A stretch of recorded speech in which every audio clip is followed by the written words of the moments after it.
بار حضرت عمر میگوید شب بود، اون حضرت از تمام اهالی مدینه خبر میگیریم، شب خواب نداشتن. آیا برای اونا خواب شیرین نبود؟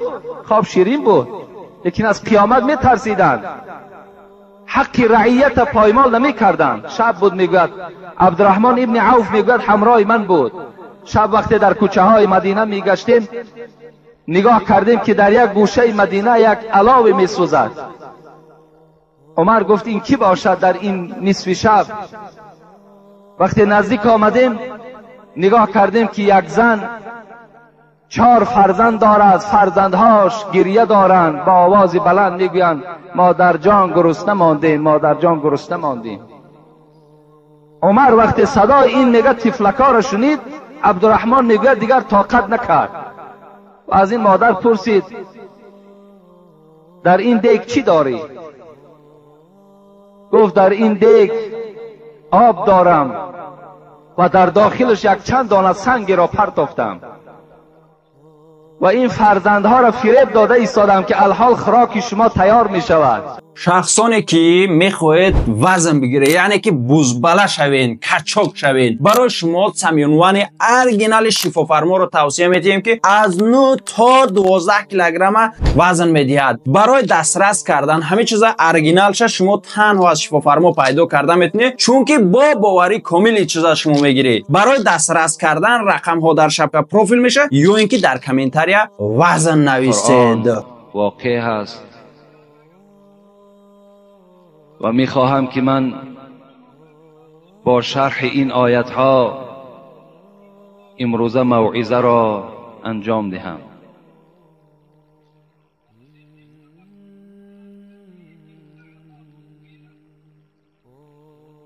ابراهیم تیمی، سعید ابن مسیب، کحب الاحبار در باب این آیت چی میگویند، چگونه تفسیر میکنند، میخواهم که به سمع شما برسانم. یوم یکشف عن ساق،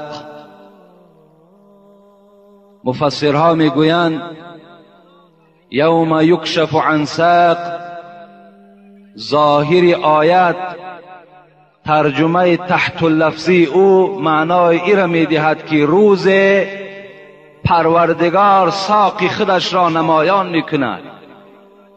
ساق این از زیر همین زانو پایان ساق است. مفسران میگویند روز قیامت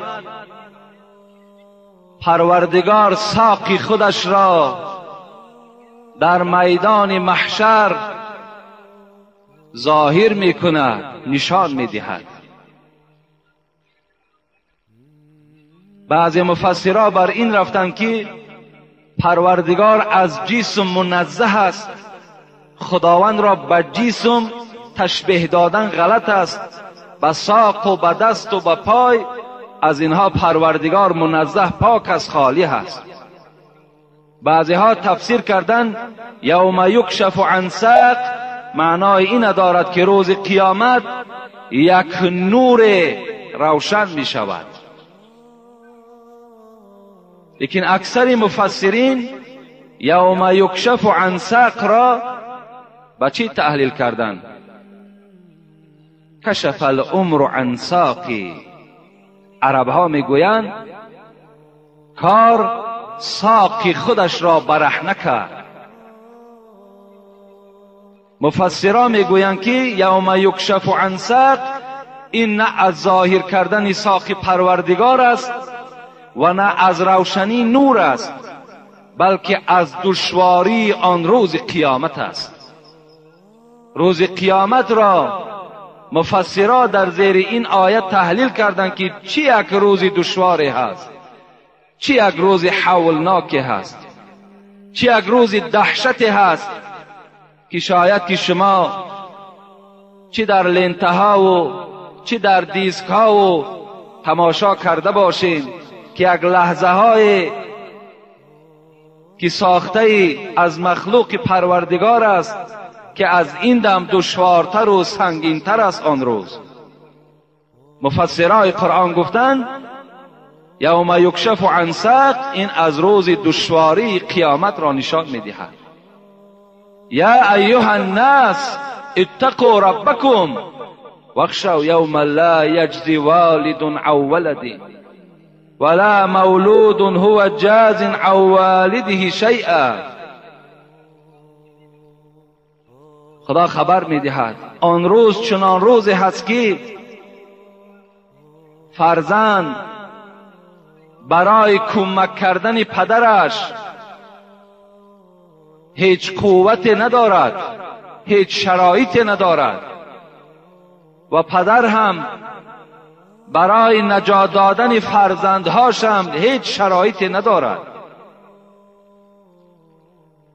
بلکه یوم یفر المرء من اخی و امه و ابی و صاحبتی و بنی لكل امرئ منهم یومئذ شأن یغنی.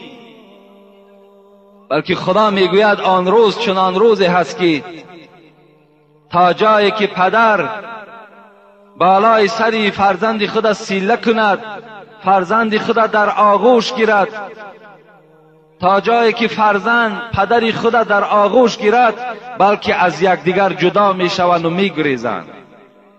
پدر راه گریزش دیگر راه است، فرزند راه گریزش دیگر راه است، مادر راه گریزش دیگر راه است، دختری او دیگر راه را برای خود پیشه میکند. هر کس هر یک راهی را برای گریز برای خود انتخاب میکند.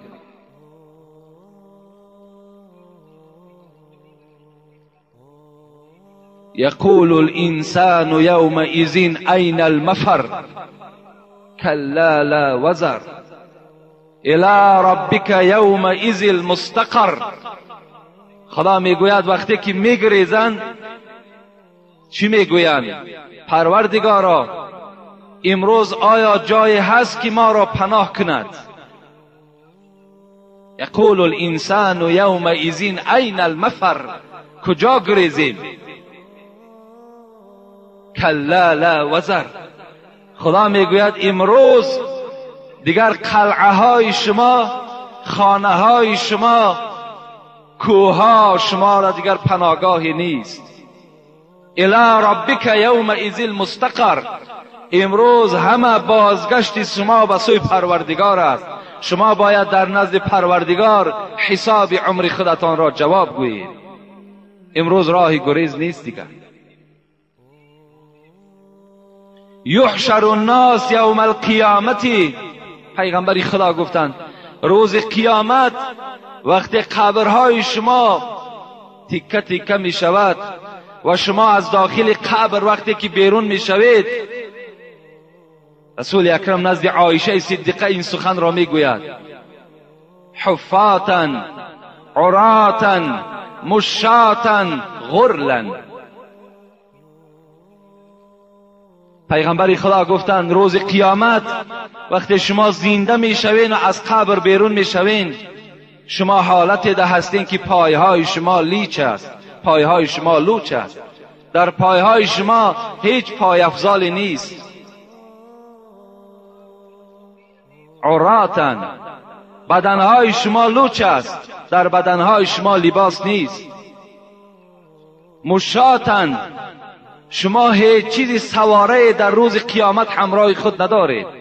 غرلا، اشاره کرد به سوی مردها که شما در حالتی هستین که حتی ختنه نکرده شده هستین. اگرچه در دنیا ختنه هم کرده باشین، روز قیامت شما در حالتی میخیزین که شما ختنه ناشده هستین. حضرت عایشه صدیقه وقتی این سخن شنیدن، اون زنها چه زنهای مسلمانی بودند، یک ترس میگد وجود عایشه را فرا گرفت و گفت یا رسول الله النساء والرجال جمیعا ينظر بعضهم الى بعض. ای حبیبی خدا، شما گفتید که مردها و زنها همه در حالت عریان از جا میخیزند، یکدیگر را نظر میکنند. وقتی زنها با مردها که آمیخته باشند، این چی یک دهشتی هست، این چی یک بی‌حیایی هست. مردها زنها را تماشا کنن و زنها باشد مردها را تماشا میکنن. رسول اکرم گفتن یا عایشه، ای عایشه، الامر اشد من ان ينظر بعضهم الى بعض. ثم قرأ عایشه گفتن میگویی که زنها مردها را نظر میکنند، مردها زنها را تماشا میکنند. الامر اشد، آن روز گفت چنان روز دهشتی هست، آن روز گفت چنان روز هولناکی هست که انسان در پهلوی بدای خود را نمیشناسد کی هست و نظرم نمیکند. حتی اگر در پهلویش پدرش باشد به پدر نظر نمیکند، در پهلویش مادرش باشد به مادرش نظر نمیکند. آن روز چنان دشوار روزی هست که هر یک انسان وا نفسی میگوید وای جان خودم، وای جان خودم، از نزد پروردگار نجات میابم یا نمیابم.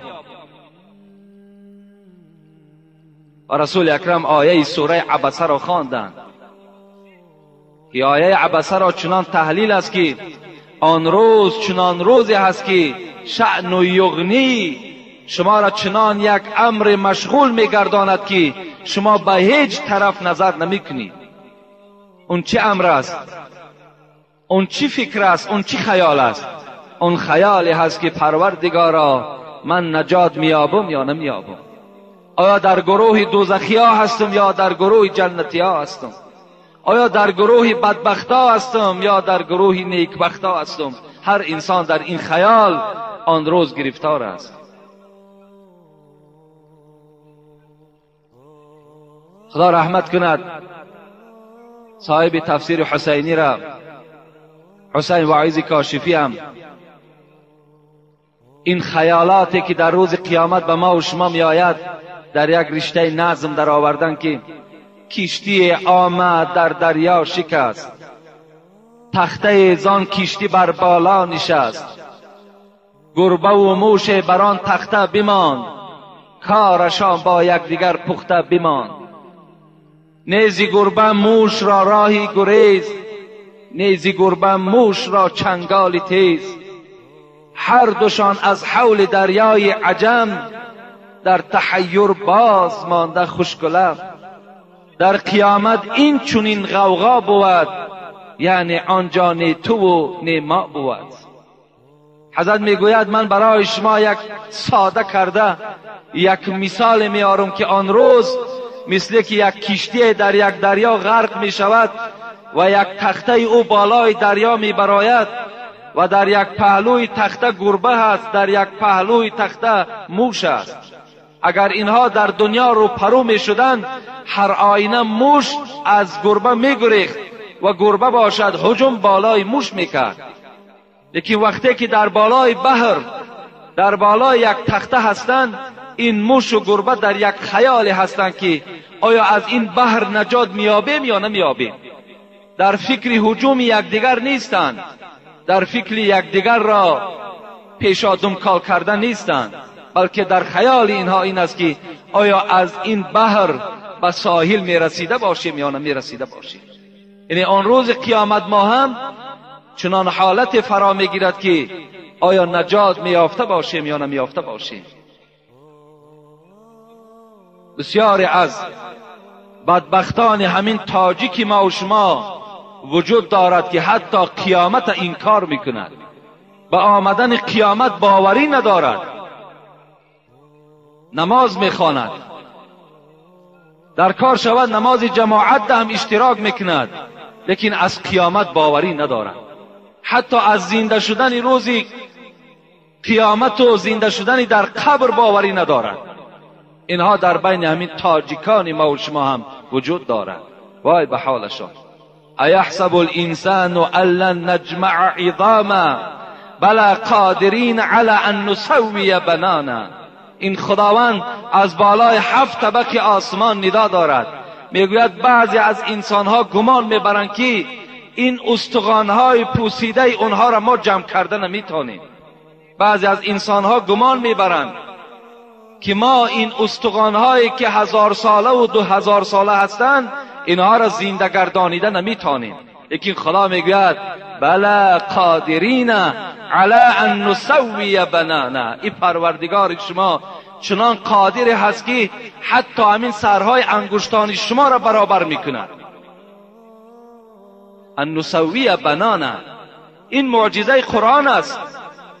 امروز اگر شما نظر کنین، اگر در دنیا 6.5 میلیارد آدم زندگی کند، سر انگشتان از یکدیگر با یکدیگر مانند نیستند. 6.5 میلیارد آدم، 6.5 میلیارد نوک انگشتشان دیگرگون است. خطهایی که در این بالای نوک انگشتان هست، اینها دیگرگون هستند. بین در انسانها چشمهای مانند یافت می شود، دستهای مانند یافت می شود، قدهای مانند یافت می شود، لیکن نوک انگشتی مانند در دنیا وجود ندارد. اگر شما در برنامه های تلویزیونی تماشا کنین، وقتی انتخابات پرزیدنت ها می شود یا دپوتات هاش می شود، نوکای انگشت رنگ میکنن و در بالای کاغذ میگذارن، مثل مهر، مثل پیچت واری، و او را در کامپیوتر جا میکنن. برای چی؟ برای چی کف دستی او را نمیگیرن؟ برای چی کف پای او را نمیگیرن؟ فقط نوک انگشت او را میگیرن، زیرا در دنیا نوکای انگشت ها مختلف هستند. نوک انگشت در دنیا مانند نیست. خدای را در قرآن معجزه قرآنی است که ان نسوی بنانا، ما حتی نوک انگشت هاتون برابر میکنم. اون خداوند فریاد میزد است، ندا میکرده است. چی ندا میکرده است؟ ندا میکرده است که پروردگارتان را سجده کنید. یدعون الی السجود فلا یستطیعون. لیکن یک گروه انسان ها خداوند را در روز قیامت سجده کرده نمیتونند. خدا میگوید طایفه های هستند که خداوند را در روز قیامت که روزی هست که فقط رحمت الهی در کار است، همان روز برخی از بندگان خداوند را سجده کرده نمیتونستند.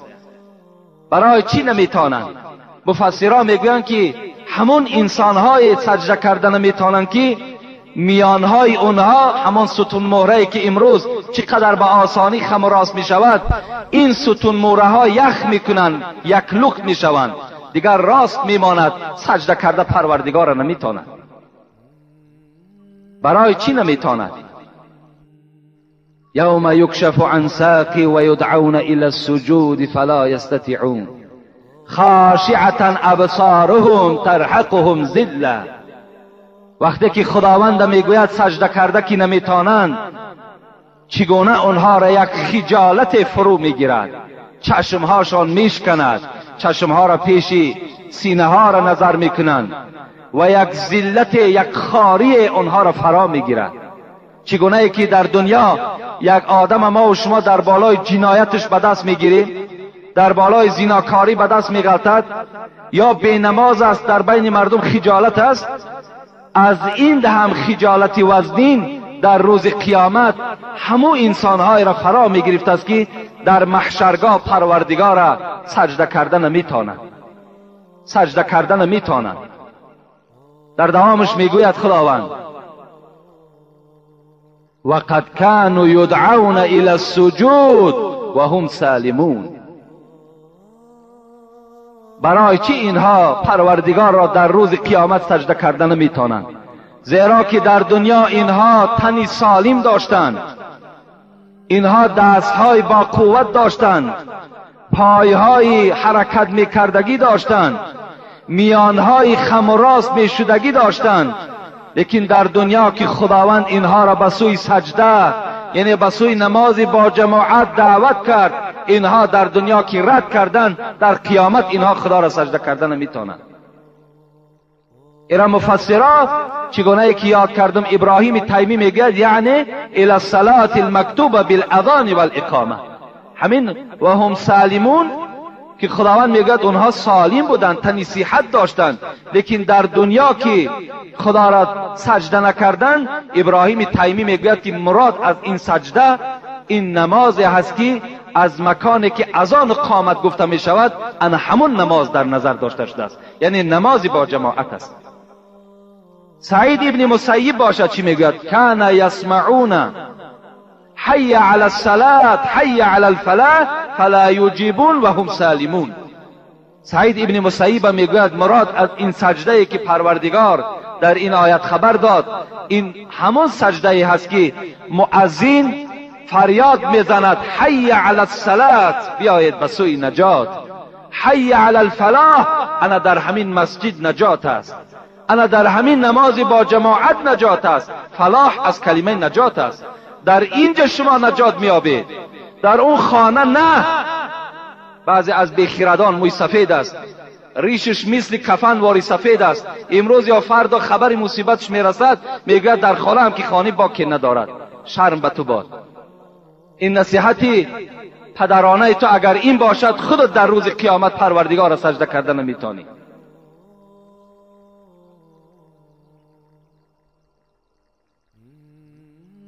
سعید ابن مسیب میگوید فریاد میزند مؤذن حی علی الصلاة، به معنای ایتی، بیایید بیایید ای مردمی که در خانه هستین بیایید. برای چی میگوید حی علی الصلاة؟ فریاد زده ایستاده است خیزید از خانه ها را ترک کنید. در خانه باید زن نماز خواند، در خانه باید نماز سنت خوانده شود، نماز نافله ها خوانده شود، برای فرض نماز در مسجد خوانده شود. حی علی الصلاة، بیایید به سوی نماز. حی علی الفلاح، انا در همین نمازی که در جماعت خوانده می شود، سعید ابن مسیب میگوید خداوند میگوید که انا در همین نماز چی است؟ نجات است. میشنوند صدای اذان، میشنوند. یا امروز صدای اذان شنیدن شرط نیست، در محله که مسجد هست باید که در همون محله تو میشنوی نمیشنوی نمازت باید با جماعت خوانده شود. حضرت کعب الاحبار حضرت گفتن والله گفتن ما نزلت هذه آیه فی الذین تخلفوا عن الجماعه فأی وعید اشد من. حضرت کعب الاحبار میگوید این آیه که در سوره قلم است که ما تلاوتش کردیم، قسم به خدا میگوید سبب نزول این میگوید فقط و فقط در حق آن کسانی هستند که تخلفوا عن الجماعه، از جماعت بیزاری میطلبند، از جماعت پرهیز هستند، جماعت را بد میبینند، در جماعت اشتراک نمیکنند. قسم به خدا میگوید این آیت فقط و فقط در حق اونها نازل شده است. ایرا کعب الاحبار در تفسیر همین آیت میگوید و حضرت میگوید از این آیت را دیده برای آدمانی که نماز جماعت را ترک میکنند دیگر وعیدی سخت در قرآن وجود ندارد. امروز با این قدر شرایط، با این قدر حالتهای خوبی که در ما هست، اگر ما و شما نماز ترک کنیم، اگر ما و شما نماز جماعت نخوانیم، ما و شما را همتا آشکار میکند که شما مسلمان کامل نیستین، شما زمان ساز هستین. تا دیروز یک زمانی بود که آمدن مسجد جنایت بود، برای تو یک بانه بود که مرا حکومت نمیگذارد، در قانون ممکن نیست. امروز الحمدلله چنان راهبری داریم که عدلش تمام جمهوری ما و شما را فرا گرفته است. مرحمت رفته در مسجدهاتون نمازتون نخوانین. قانون برای ما و شما امروز هیچ مانعی ندارد، هیچ صدی راه نمی شود، فقط ایمان کامل در کار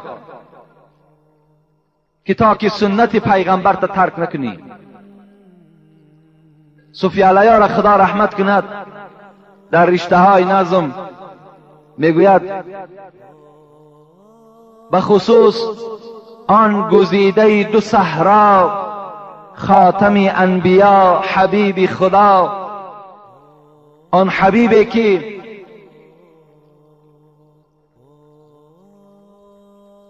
سروری هر دنیا نصیب اوست. این حبیب خدا را حکایت میکند وقتی آخر که ماند از پا باز، گوش او را رسید بانگ نماز. این ترجمه و تحلیل حدیث پیغمبر خداست. وقتی که این محبوب دلها، این حبیب خدا وقتی که میگوید از پاکی ماند، پایها که دیگر دردمند شد، بیماری بستری شد، دیگر قوت راه گشتن نداشتند، وقتی آخر که ماند از پا باز گوش او را رسید بانگ نماز.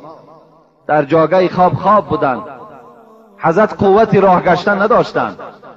بناگاه حضرت بلال اذان داد، فریاد زد حی علی الصلاة حی علی الفلاح. حبیب خدا در این جاگه خواب بیقرار شدند، اذان شنیدند. حبیبی که بار هم نماز بی جماعت نخواندند، 5 وقت در مسجد نمازی با جماعت میخواندند. بازم این نمازهای جداگانه داشتند و 5 وقت نماز سیر نمی شدند.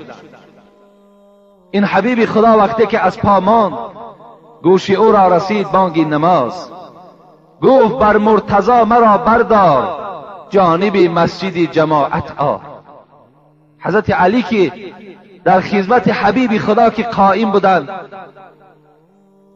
با حضرت علی خطاب کرد. علی گفت مرا بردار که از داخل مسجد مؤذن فریاد دارد که بیاید به سوی نماز بیاید که در این نماز نجات است. مرتضی که به خادمی سر داشت، مصطفی را به پشت خود برداشت.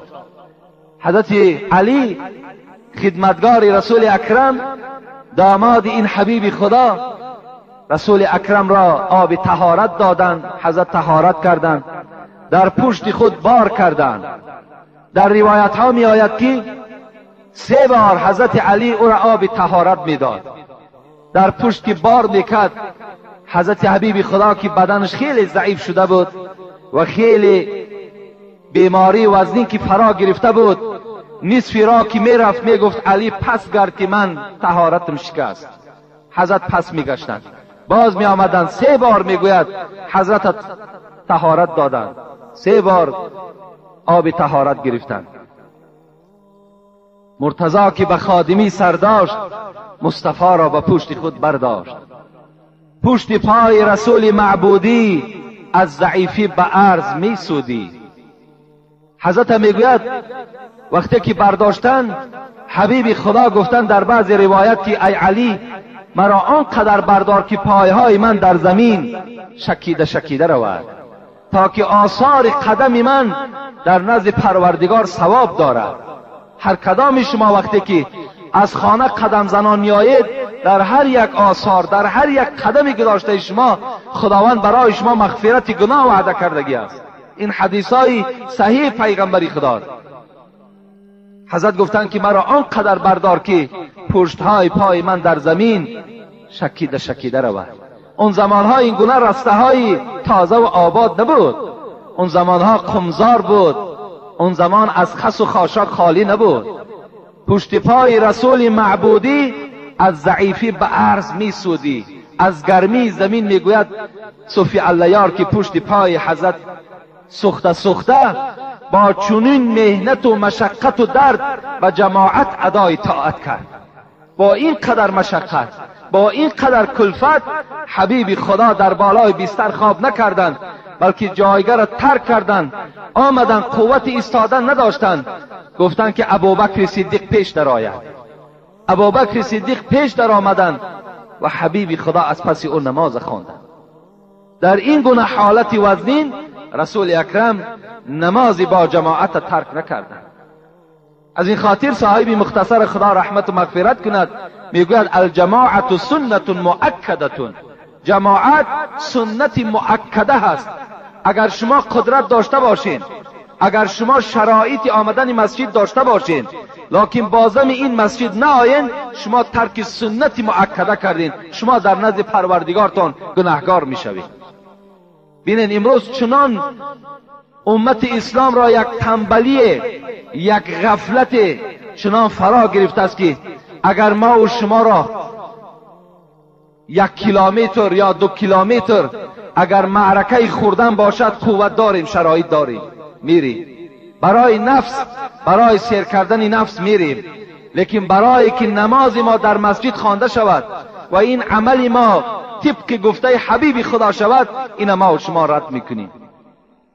به نزد هر طعام پهلوانی، خدا رحمت کنه جنونی را، حال ما و شما را دیدن طعام خورها، نفس پرورها، ما و شما را دیدن حضرت چی گفتن؟ خطاب کردن به نزد هر طعام پهلوانی، به وقتی بندگی رنگی زنانی. وقتی اگر عبادت پروردگار شود، وقتی که اذان از بالای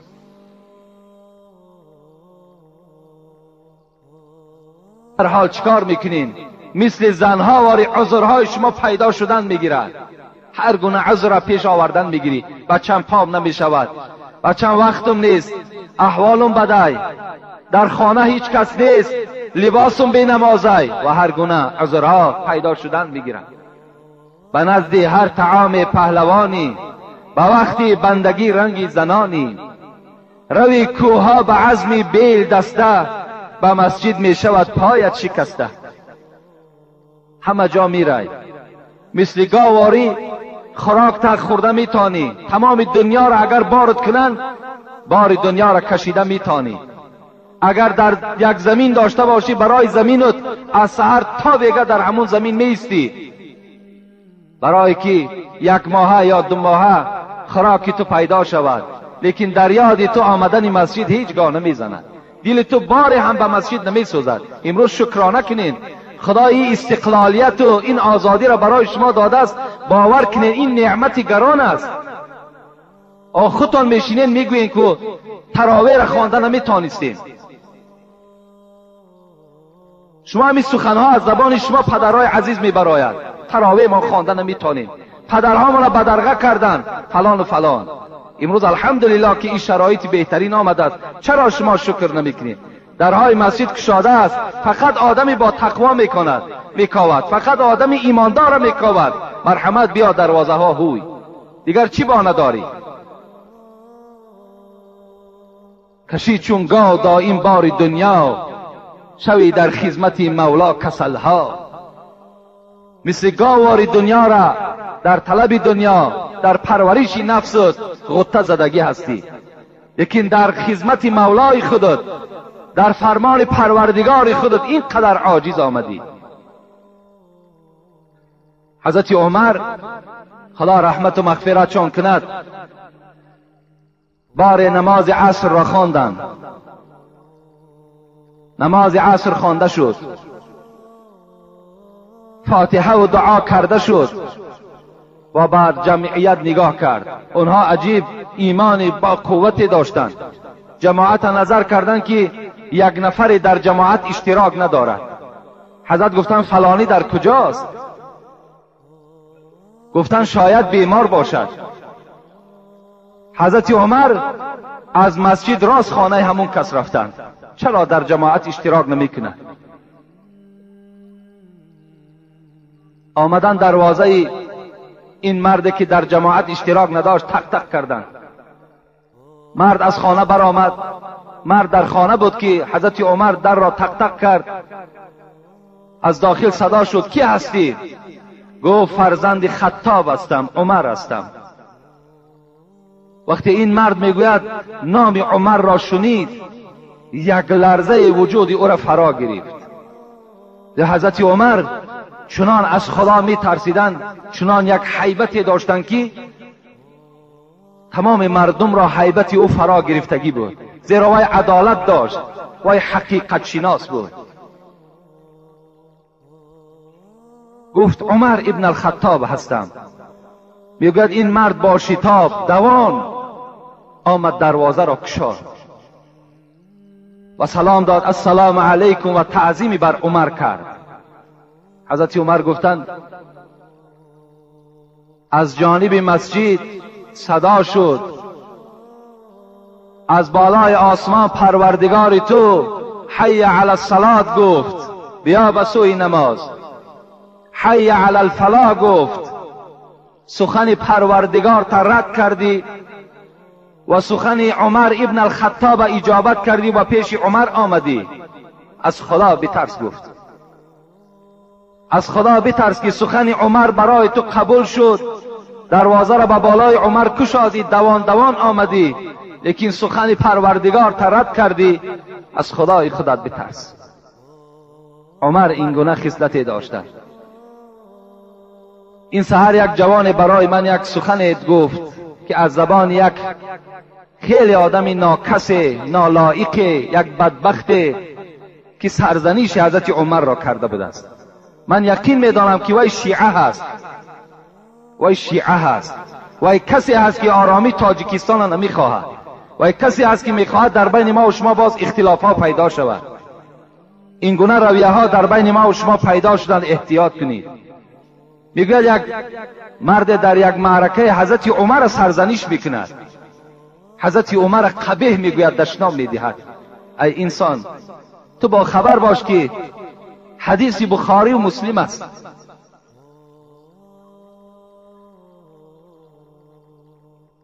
باری میگوید پیغمبر خدا در طرف راستش ابوبکر صدیق بود، در طرف چپش حضرت عمر بود. میگوید به طرف مردم اشاره کرد، روز قیامت گفت دستای هر دی ایشان کف دست ابوبکر دست عمر. روز قیامت گفت از قبر ما هم چنان میخیزیم، با عمر و با ابوبکر میخیزیم. این یک شرف است که در پهلوی پیغمبر خدا ابوبکر خوابیده است، امروز در پهلوی پیغمبر خدا عمر خوابیده است. این شرف است. ان الله جعل الحق علی لسان عمر و قلبه. پیغمبر خدا را حدیثش است که خداوند حقیقت را در دل و زبان عمر نهادگی است. ای عمر گفت چنان حیات بسر میبری که یک رفیق در حیاتت نمیابی، زیرا تو حقیقت گو هستی. چنان حقیقت داری که یک رفیق را تو در دنیا صاحب نمیشه. این خصلت های خوبی عمر بود. چگونه همین انسان زبانش گشاده میشود، عمر را سرزنش میکند، ابوبکر را سرزنش میکند. خوش به حال همون جوانی که در همون حالت دندان این بدبخت را میشکند، خوش به حالش. بار حضرت عمر میگوید شب بود، اون حضرت از تمام اهالی مدینه خبر میگرفت، شب خواب نداشتند. آیا برای اونا خواب شیرین نبود؟ خواب شیرین بود، لیکن از قیامت میترسیدند، حق رعیت پایمال نمیکردند. شب بود. میگوید عبدالرحمن ابن عوف میگوید همراه من بود. شب وقتی در کوچه های مدینه میگشتیم، نگاه کردیم که در یک گوشه مدینه یک علاوه میسوزد. عمر گفت این کی باشد در این نصف شب؟ وقتی نزدیک آمدیم نگاه کردیم که یک زن 4 فرزند دارد، فرزندهاش گریه دارند، با آواز بلند میگویند مادر جان گرسنه ماندیم، مادر جان گرسنه ماندیم. عمر وقتی صدای این نگاه تفلکا را شنید، عبدالرحمن میگوید دیگر طاقت نکرد و از این مادر پرسید در این دیگ چی داری؟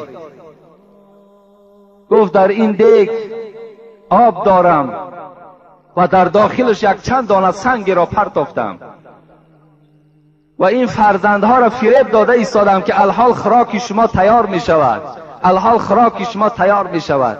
شاید که اینها را خواب برد، لیکن خواب نمی برد. این مادر میگوید عمر را نشناخت، ندانست که این عمر است. حضرت میگوید دوان عبدالرحمن را گرفت و با بیت المال آمد میگوید یک مقدار روغن و یک مقدار عسل و یک مقدار آرد را گرفت و آمد میگوید خود عبدالرحمن میگوید حضرت میگوید آمد که الک آتش خاموش شده است، خود میگوید علاو میکرد، پوف میکرد، از ریشهای مبارک میگوید دود بیرون میشد، گلوی مبارک میگوید دود فرا میگرفت، پوف میکرد، علاو این دیگ را در داد. خود با دست خود میگوید یک آتله تیار کرد و در پیش این زن و کودک ها گذاشت. این زن گفتن که خوش به حالت، گفتن ای مرد، گفتن کاش که در جای عمر تو میشدی و این مدینه و این خلافت مؤمن ها زیبنده تو بود. گفت چرا عمر در تخت خلافت نشستگی است؟ عمر میگوید گفتن ای مادر، گفتن این شهر کلان است، عمر به همه این نمی رسد، عمر از حال همه شما درکدار نمی شود. میگوید وقتی خوراک دادن همین عمر امیر المؤمنین، وقتی میگوید نگاه کرد که کودکا خوراک خوردن، سیر کردن، خواب کردن، عبدالرحمن میگوید یک سنگ کلانی بود، از پس همون سنگ نگاه میکرد کودکا چگونه خواب هستند. وقتی اونها را در حالت خواب دید میگوید پس گشت آمدن و میگه به این مادر اعلان کرد که سحر به مسجد بیا، اونجا من برای تو عمر را نشان میدهم که عمر کی هست. عبدالرحمن ابن عوف میگوید وقتی که ما سحر بامداد خواندیم نگاه کردیم از دروازه همان زن با همراه کودکا در آمد. وقتی عمر را میگه در محراب دید و مردم همه مراجعت دارد امیر المؤمنین امیر المؤمنین، این زن میگوید خجالت شدن، گفتن ای عمر، گفتن مرا ببخش که من شب خیلی شما را سخنهای درشت گفتم، سرزنیش کردم. عمر گفتن نه، گفتن این سرزنیش نبود، تا بروز گفتن حضرت عمر من خواب نداشتم، تا بروز گفتن من در گریه بودم که حال شما را در قیامت چی جواب میگویم. و میگوید گفتن ای مادر از من راضی شدی؟ گفتن راضی شدم. گفت در اینجا یک مکتوب بنویس به دست، خدا ترسی را ببینید، یک مکتوب با دست خود بنویس و بگو که من از عمر راضی هستم. و نویساند که من از عمر راضی هستم. عبدالله ابن مسعود فریاد زد، عبدالرحمن ابن عوف فریاد زد، گفت در زیرش امضا کنید، امضا کنید که این زن از عمر راضی هست. میگوید امضا کردن و گفت ای گفتن پیروان عمر گفتن وقتی عمر از دنیا میگذرد شما را به خدا قسم میدهم که همین در پهلوی من در قبر همین مکتوب گذاره تا که در پیشگاه خدا من جوابگر نباشد. عمر چگونه شخصیت بود، این گونه خدا ترسی داشت. این نجس ها و این بدبخت هایی که عمر امروز ملامت میکنن خودشان چی خدمت کردن؟ خودشان کی هستن اونها؟ اگر اونها را تفتیش کنیم با حال که یگان حرامی هست، وای از ولد زنا هست، وای حلالی نیست، بار هم وای بدبخت دو رکعت نماز تهجد در شب خواندگی نیست، یک آدم نماز خوان کردگی نیست، میخیزن عمر سرزنش میکنن. در این مسئله ما و شما با احتیاط باشید. و این عمری هست که برای نمازی با جماعت اینقدر کوشش میکردن. اگر عمر از خدا نمیترسید پس کجا خیس رفت برای یک آدمی که در قوم در جماعت اشتراک نمیکند برای او شده اینقدر سرگردانی کردند و یا اینقدر تحقیر کردند. انشاءالله من جمعه آینده در باب این فضیلت های نماز جماعت باز با شما صحبت میکنم، زیرا خیلی حدیث های پیغمبر خدا ناگفتمان و به همه شما خبر میدهم که روز سه‌شنبه چگونه که همه شما انشاءالله میدانید یا کسانی که ندانند روز سه‌شنبه ما و شما باید که روزدار باشیم. یعنی روز دوشنبه خدا خواسته باشد نماز تراویح میخوانیم، کار کنین که البته جماعت های مسجد ترک نکنین. برای همون چهارسومی که در صدقه فطر ما و شما را میدهند برای او شده ترک سنت پیغمبر در راه ندهین. کار کنین که نمازهاتون در مسجد خوانده شود. زود است که این میگذرد. صدقه فطر شاید هم 50 سامان شود، 100 سامان شود، لیکن ثواب این نماز با جماعت، ثواب اینی که در مسجد خوانده می شود، این خیلی زاید است، خیلی زیاد است. و به همه امام ها هم یک التماس دارم که در همین یک ماه مبارک کار کنند که در بین مردم ترغیب و تشویق کنند، مردم به سوی مسجد دعوت کنند، در بین مردم در نیم ساعت اقلا جدا کنند، در بین مردم امر معروف کنند، نهی از منکر کنند. این افضل و بهتر است.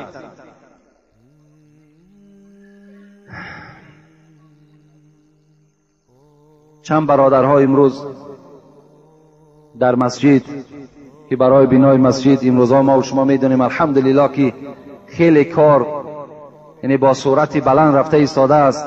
اینم باشد البته از یاردم شما خالی نیست و امروز خیلی یعنی گرانی و وزنینی در ساختن البته عمارت ها آمده.